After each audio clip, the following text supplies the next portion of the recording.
Welcome. I'm your host, Carolyn Morrison, and on this episode of Mysteries of the Church, we will be looking at the long-standing tradition of the Papacy. It is no secret how important the Pope is to the Catholic Church and to the world in which we live. The Pope is truly the shepherd for Catholics around the world. During this episode, we will shed light on the detailed yet secretive process that occurs when a new Pope is elected. Also, we will present to you how certain popes use their title to influence the masses for the better, and how others abuse the power of their given role. This and much more is coming up right now on Mysteries of the Church.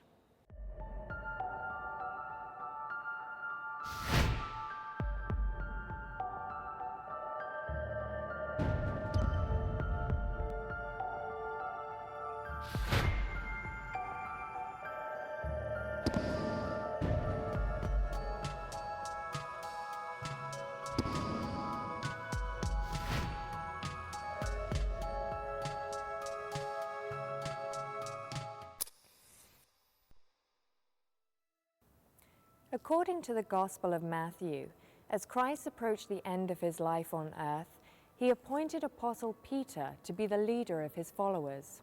He renamed him Caiaphas, an Aramaic word meaning rock. He said, "Thou art Peter, and upon this rock I shall build my church." Peter found his way to Rome and is considered the first bishop of Rome.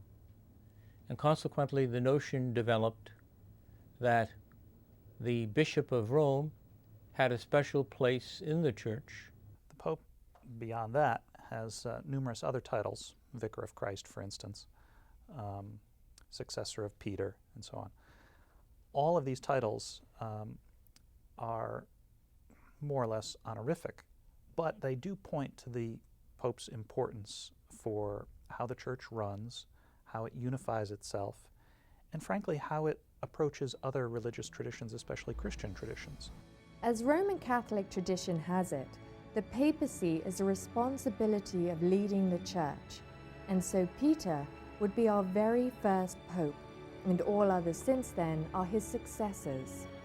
That statement, now known as the Petrine Promise, gave Peter the freedom and power to universally guide Christians in the direction of purity, so that they may one day achieve everlasting life in heaven.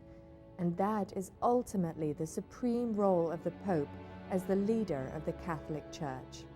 We have, 263, depending on who you include within the list of popes, roughly 1/3, 76 popes have been declared saints. But the Bishop of Rome has always sort of held out a hand to those Christians who are outside of communion. What the Pope does for those Christians, especially those Christians in the West, is to provide a kind of hub for all of the different spokes in the wheel of Christianity. Today, the leader of the Catholic Church is Pope Benedict XVI, and he resides in the Vatican in Rome. This location holds great importance because it was literally built over St. Peter's grave on Janiculum Hill, later named St. Peter's Square. It is certainly one of the most visited sites known to Christians. It is at the Vatican where all Catholic doctrine is controlled and where matters pertaining to the Church are sorted out. It is the duty of our Pope to monitor any and all Catholic happenings. He must also be aware of global matters that affect us. He is a kind of center point or focal point for action and service. Not only that, the Pope also serves as a kind of unifying head for the Church. He's, in common parlance, he's kind of like the go-to guy. If there are issues in the Church that need resolution, the Pope is, in many instances, the person of last resort. He settles all kinds of problems and sets policy for the universal church. His decisions and actions must be carefully planned because with over 1 billion followers, anything he does impacts the world. The papacy is the Pope's office, and the government of the Church is called the Holy See. His jurisdiction isn't limited to Rome, it is only his primary location. Actually, any place that Catholics live may be considered the spiritual territory of the Pope. You have to realize that the Catholic Church is in every corner of the world, and the kinds of information that's shared between its members on the ground almost inevitably filters back into the Vatican as a kind of hub. And so when it comes to intelligence around the world, even the United States pales in comparison.